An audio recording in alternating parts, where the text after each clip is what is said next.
All right, let's make a sketchbook. So you're gonna be needing some pieces for a cover, and you're gonna be needing some paper. This is just however many pieces of paper you want for inside of your sketchbook to draw on. And then I have your directions and grading sheets. You'll need glue, some book rings, and a hole puncher. So the first thing you need to decide is which way do you want to flip your book, all right? So you can go like a normal book, or you can do more of a longer book style.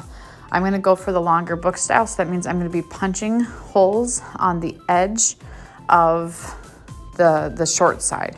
If you wanna go the other way, then you just go on the long edge. All right, so you start by punching 2 holes on either one edge or the other. And then you make sure that you're punching the hole in as far in as you can.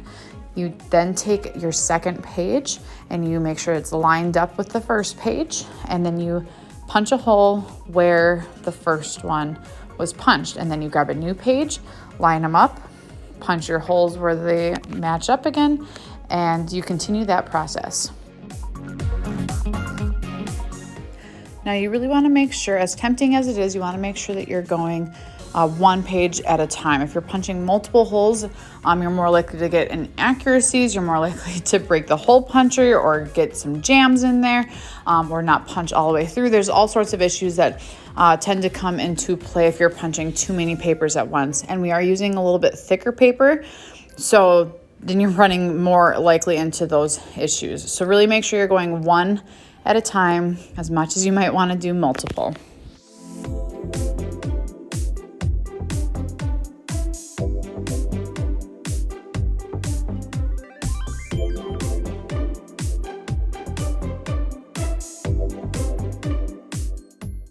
So once you have them all done, then I like to stack them together. Sometimes you're lucky and you can actually see through all of them if they're lined up well. Sometimes they're a little bit off, but that's okay. You're just trying to get them close. It still will work. So you'll take your book ring. If you want, you can do this with yarn or something like that as well. But I like the book rings because they're easier.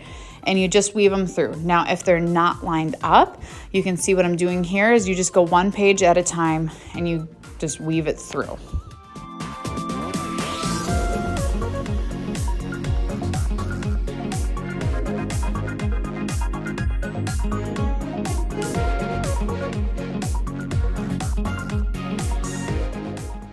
Now I'm going to be taking one of my pages and using them as a guide to punch holes for my cover. So I want to try and center it on there. It ends up looking a little bit nicer. So you can see I use my pinky as a guide, and then you punch the same way as what you punch the other pages in. And so you do that with each cover, and you want to, like I said, keep them consistent.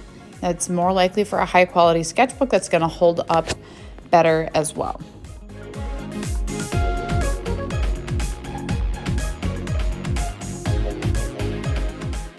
Now, once you have both covers punched with the holes, then you can put them through the book rings, and you are officially, your sketchbook is put together.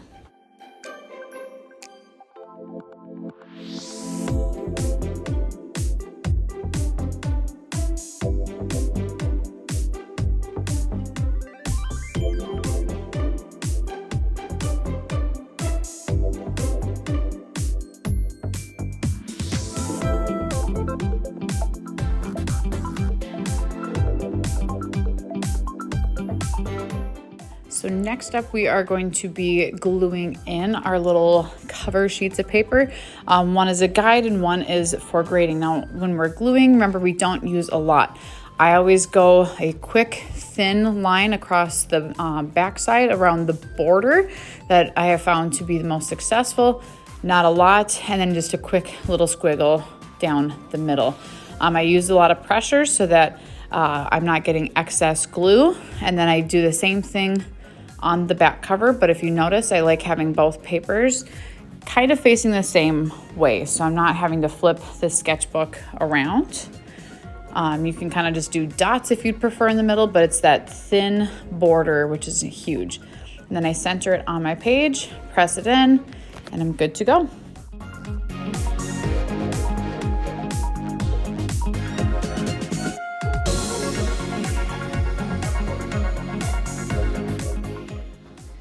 Now once you're done, make sure that you're closing your glue bottles, you're wiping off the end of it, and then actually your hole punches catch the little paper circles.